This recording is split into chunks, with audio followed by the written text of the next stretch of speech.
How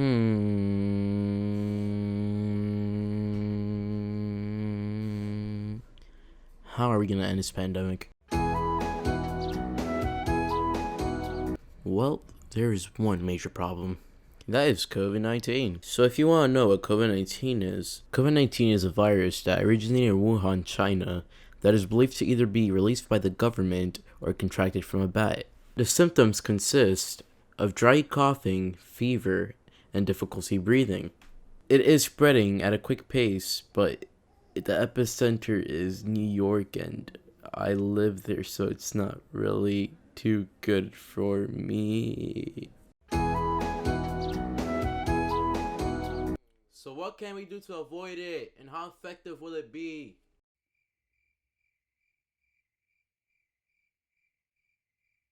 It's it's pretty effective, but at the same time not, because there are people who don't feel like following the rules, and that's a big no-no, because I don't want to die, and I really want to get past this so I could go outside again. And so do you, I think.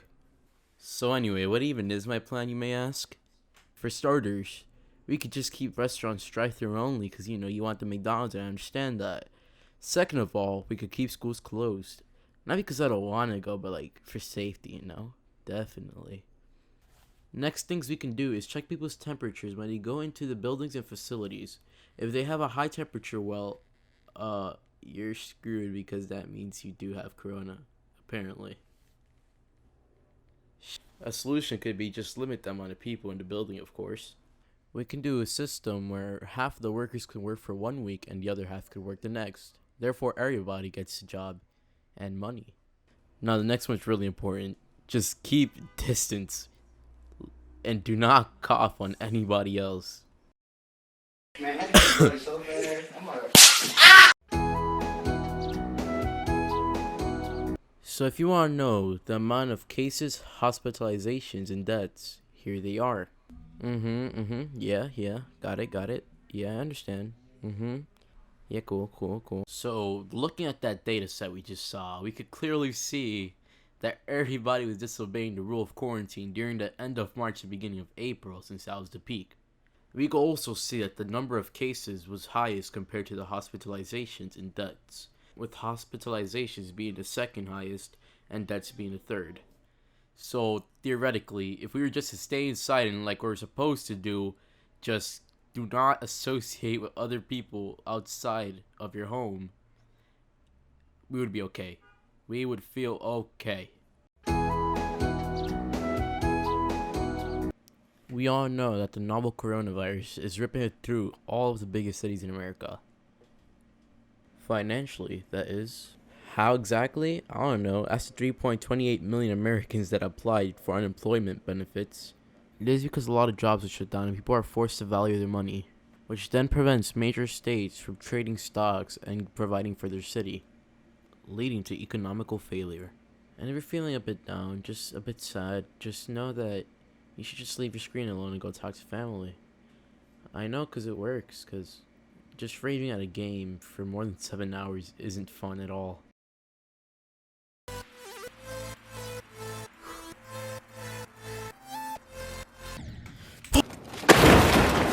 To be honest, and I learned that the hard way. It's just really exhausting after you get off a long session of gaming.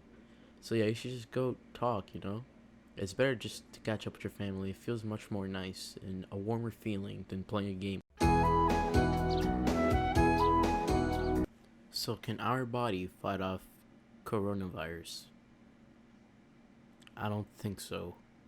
Because it would take the immune system time to adapt to the virus without a vaccine, of course. Meaning you have a pretty low chance of surviving.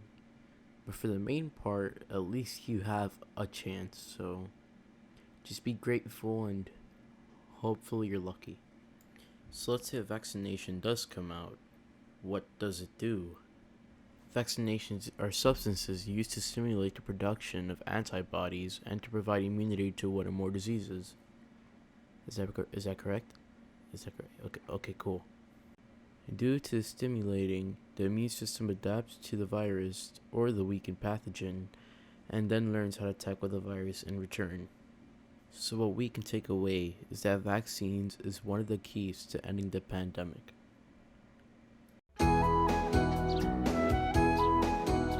So now let's just speak sports and music. I believe that in a sports society they should still host games but without an audience. And of course they should be able to test your temperatures before the game as well to make sure they are coronavirus free. That way the sports industry is able to entertain those at home who are currently stuck at home. So now the music industry. Musicians can simply live stream them making a song or singing one. Something as little as this is very effective and is a really good method to use until concerts are then being held again. And concerts shouldn't be held until the pandemic is declared over.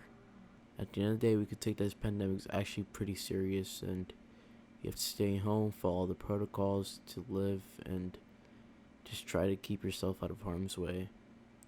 And just do your best. Just find ways to entertain yourself at home and just live a life that you've never had and just try to adapt to it just in case this pandemic isn't over anytime soon.